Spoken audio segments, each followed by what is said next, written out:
Bahar paslı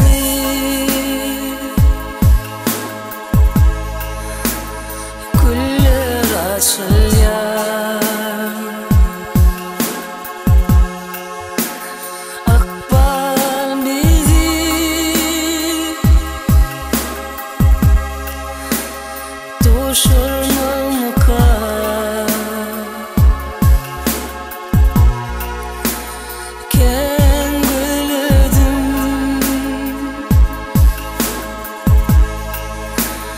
Kışta yazda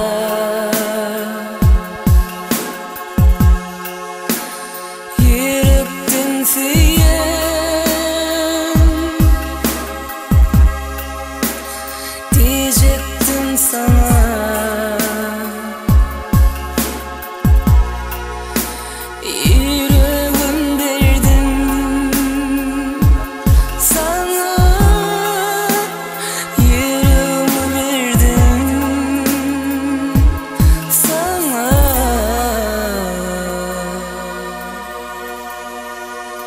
hemşe gülleyen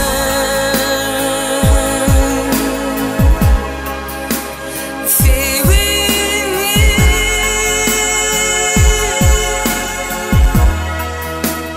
daştamasın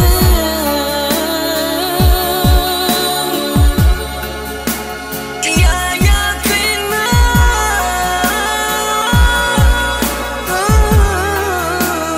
hemşe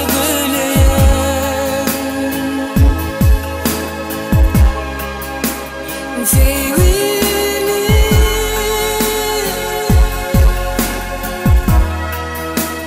daştamasın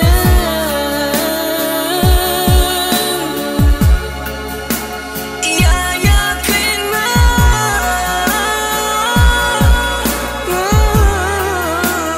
yüreğim benim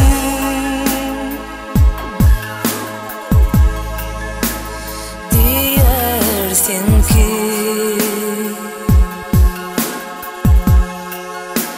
seni güleyen bolummu özlem ki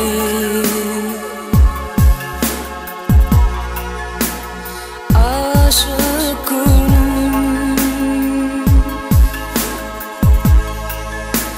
seni istedi.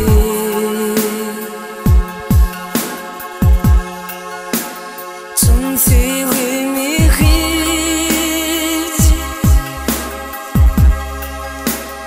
duymadın beni,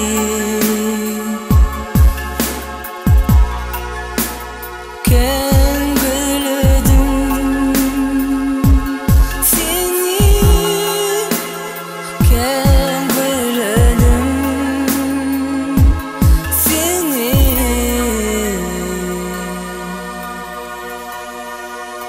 Hemşe gülleyen